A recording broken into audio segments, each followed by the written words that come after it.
listen, let's jump into the free agency report card, which is not a traditional report card, right? We're kind of doing this in buckets. And I think the best way to start with that, Chris, is the going for it bucket. Yeah. The teams that steal the headlines on free agency. It doesn't mean they'll steal the season, but they clearly kind of put pedal to the metal here and made some big moves. And I think the Vikings are the team right out of the gate that you kind of look at like that, because they have a quarterback on a rookie deal. They let their veteran quarterback in Sam Darnold walk instead of paying him. Yep. And, man, did they use all of this money around mostly the defense as well that needed talent. It has the coaching, but it needed the talent, highlighted by Jonathan Allen, cut by the Commanders, and going there on a 3-year, $60 million deal. I think so. I think you're saying it right, and I do think it's a little bit of the go for it thing. They're an interesting team right now for a lot of reasons, and we're going to go unpack all of them.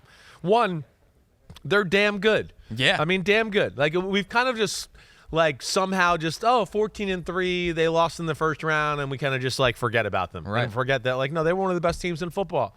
They're there. They're ready.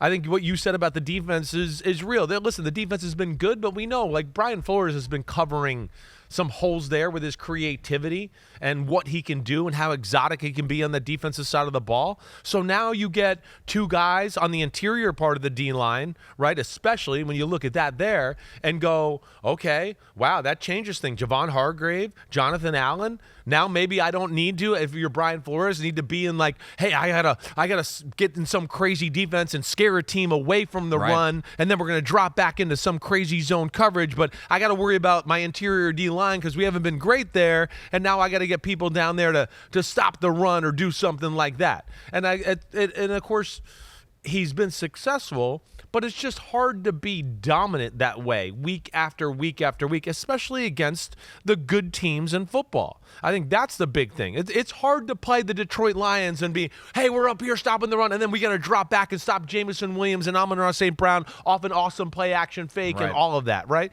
So those are the issues there.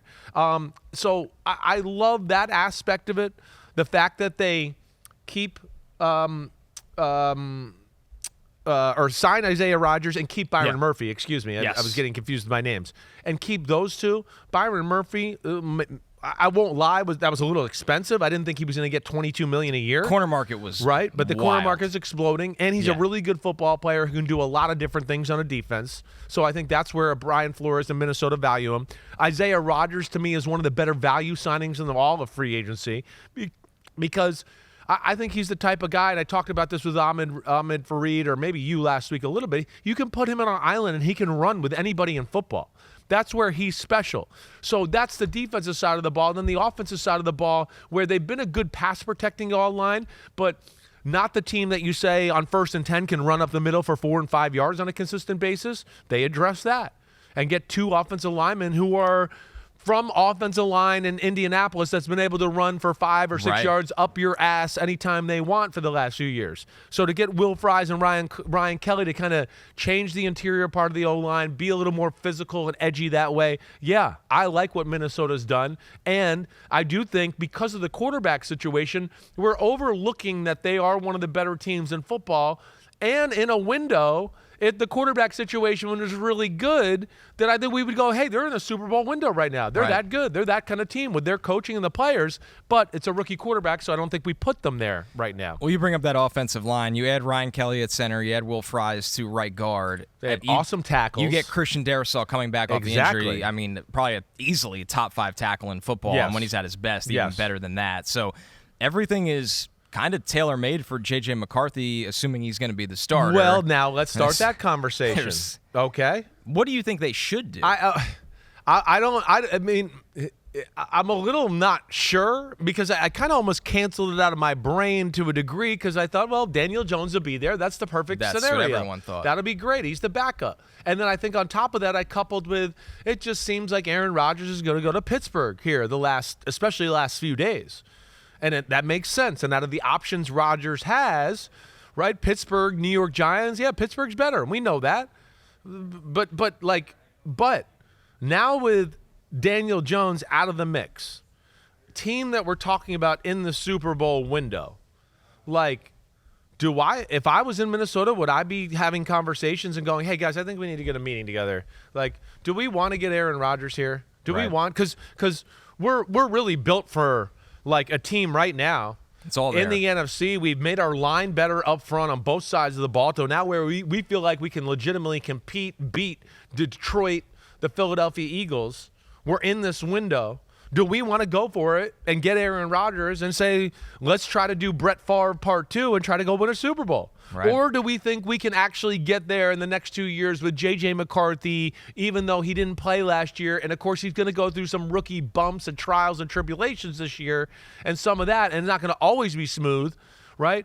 Or do we just, weather the storm and hopefully in year 2 he can be where we want to be to where then now we're in the Super Bowl? It's an interesting question. And I think because of Daniel Jones leaving and now the impetus and the contract or whatever, the money being thrown around to Pittsburgh, this has come on my radar here to where I've just been thinking about it, I feel like, for about the last 24 hours. And really. just the fact that they don't have a backup on the roster now. They have what? Brett Rippon, right? Maybe on the roster? I think that Florio told me today. Did he finish on the practice squad? But who or cares about that? Right, it doesn't matter. Like No, when you're in a Super Bowl else. window, you need somebody that could play. They need something else. So do you get Aaron Rodgers and then buy yourself time with J.J. McCarthy and let him continue to grow and see Aaron Rodgers do that? Or do you go, hey, no, it's J.J. McCarthy time, and you bring in a Drew Lock now, like Mac Jones. or a Mac Jones, or a Jameis Winston, or a Joe Flacco, I don't know, somebody of that nature to just go, okay, we got a little security blanket behind him.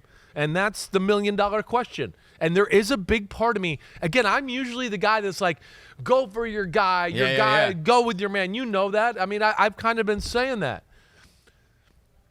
But man, that was a little bit. Win. That was a little bit like on the fact of like we have a pretty good backup here that we think can be damn good if things don't work out. Also, just through time here, and I start to think about and the moves that Minnesota has made over the last few days. Yeah, this is where the first time my mind's kind of gone, man, like they can go to the Super Bowl. They can win the Super Bowl. Do they want to do it and chase it and get Aaron Rodgers to be there and be a part of that offense? And if they can get him to get there and not like try to take things over and tell Kevin O'Connell how to call the offense, there's great possibilities there. There really is. So, I mean, that's definitely the number one thing I'm going to be watching in football here the next few days. Well, let me ask you this. Yeah. Knowing that they were in on Daniel Jones, they wanted him back. Right. We know that. It was between them and the Colts. Yes. Do you think that their preference was the more low-key backup like him than we know everything that comes with Rodgers? Like when you sign Rodgers, it's Rodgers' show. It becomes all about It's Rodgers. over. Where Right. Minnesota has built an infrastructure, credit to them, the front office and the coaching staff, that – like, yeah, Justin Jefferson's amazing, so we talk about him all the time. But when you think of Minnesota, you think of them as a unit. You don't think of three players. Even him as a receiver, he's a team player. He's the least diva star receiver there is in football, maybe. Jordan Addison gets his targets. Exactly. TJ Hawkinson's going to get his targets. Yes. So it would just change the I'm not saying it's wrong. Like, I understand if they sign Rodgers why they do it, because it's time to win. All the money they've spent tells you that. That's what I mean. That's what I'm bringing up here. And there's no guarantee that even Brian Flores is there forever, right? Like, you lose coaches in this league. This might be the time. This is the time. That's where I think it's worthy of thinking. Man, but yes, you're right. It changes the dynamic. It changes of the everything. Team. You're now when you right now you're under the radar. People, you're 14-3, and people aren't even talking about you as an elite team in football. Sometimes I feel like it doesn't come out of even my mouth at times, where I'm like, damn, Chris, you're an idiot. They were 14-3. Say it, right? But yes, if they bring him to town, bullseye, all the spotlight, everything, certainly the expectation level goes way up. Right. And then also you're going to have to measure about J.J. McCarthy, how he feels about the situation. Aaron Rodgers, everything we know, he doesn't want to be in a one-year deal, right? He wants that 2 years to kind of have a little security and feel like it's not just all about just this one shot and I'm out of here. So, yeah, there'll be things they have to deal with Aaron Rodgers, but it's an interesting decision. And I did not really think about him to Minnesota being a real thing, but here in the last, 24 or 36 hours, like I said, I start to think about it, and the more I think about it, the more I start to go, it really does make sense for them in a lot of ways.